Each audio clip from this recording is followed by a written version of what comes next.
Alright guys, today we're going to do something called digital storytelling.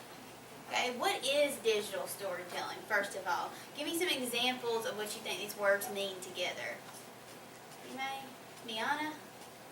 Like parts of the story. Okay. Desmond, what do you think? We're going to tell stories on digital devices. Ooh, I love that. Everybody hear Desmond? He said you're going to tell stories on digital devices, okay? What does the word digital mean? Cole, thank you. Is that right? Help him out. Technology? Some kind of technology, okay? So you're going to be telling some stories through some kind of technology today, okay? Digital stories, this is like the fancy definition for it. Digital stories are multimedia movies that combine photographs, videos, animation, sound, music, text, and often a narrative voice, like somebody talking. Digital stories may be used as an expressive medium within the classroom to integrate subject matter with knowledge and skills from across the curriculum. So what does all that mean, all that jumble? That means that they are stories that you can use any subject to kind of pull it together to make some kind of multimedia story, to make it fun, to make sure that everybody understands what you're trying to teach. These are some ways that we can tell digital stories. Through stories, obviously, through comics, videos, slideshows, and audio recordings. Can you think of anything with technology that we did, maybe like around Christmas time, any kind of project that we did that kind of told a story about something you created, maybe? Tanner? Or engineering project where we had to create new items. When you were engineers and you created a new Christmas project, what did you make to present to the class? Desmond? A slideshow. Yeah, a slideshow. What did you use to make that slideshow? What program did we use, Deanna? Google Docs. Google Slides. Very good. Okay, here's an example of a comic. Okay, did you know that comics are ways to tell stories? Raise your hand if you enjoy reading comics. Okay, yeah, I thought so. Most people. Okay, this one says, I want to create something. I wonder when I can work on the computer. I can do posters, podcasts, multimedia, cartoons, diagrams, brochures. I've got so many ideas rattling around in my head. And then he just leaves to do his thing. Okay? This is an example of a comic. Today, you're going to be creating a digital story and you're going to be creating your own comic strip today. I'll pass out a rubric for you to use. They're already in the middle of your groups. Don't grab them yet.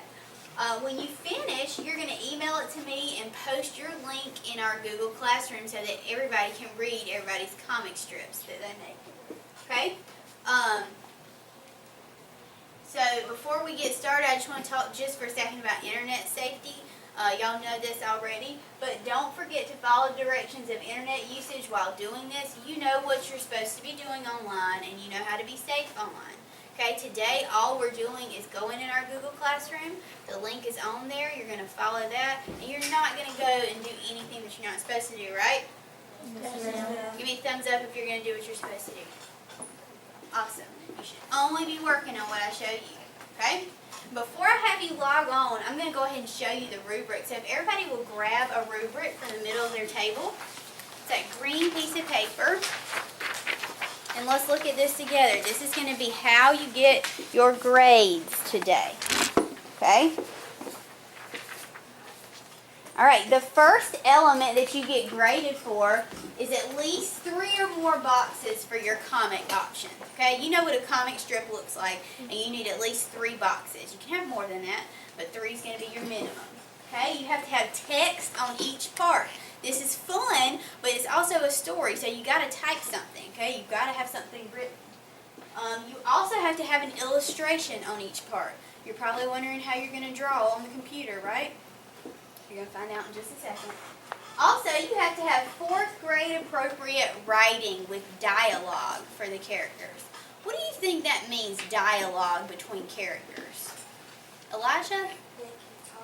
Talking to each other, these conversations. Comics have conversations with each other, so you have to have that, and it needs to be on a 4th grade level writing. Okay, and then finally you get points if it's properly emailed to me and posted. And I'll be walking around to show you how to do that if you get confused on that part. But you have to make sure you email it to me and you post it in our classroom. Okay? Does anyone have any questions about the rubric? I also put on there the grading scale, what you'll make for how many points you get. And I put my email address on there so you can copy it when you're ready to post it to me. Okay? Alright guys, let's look at my example so we can get started on ours. See my example up here? I have 3 boxes. Would I get all my points for having the number of boxes? Yes. Okay? My dialogue, it says, "Hi, my name's Amanda and this is my example." I have my little person. Okay? Would I get all my points for having text in each box? No. How many boxes do I have text in? One. Only 1. Okay? How about the dialogue? Do I have dialogue in every box? Do I have illustrations in every box? No. No. Okay? So don't do like this. You have to have something in every box and have some kind of story going on. Okay? Questions about that before we get started? Alright. So let's go ahead and log into Classroom. Okay? Go ahead and open your Chromebooks and log in and click on Google Classroom.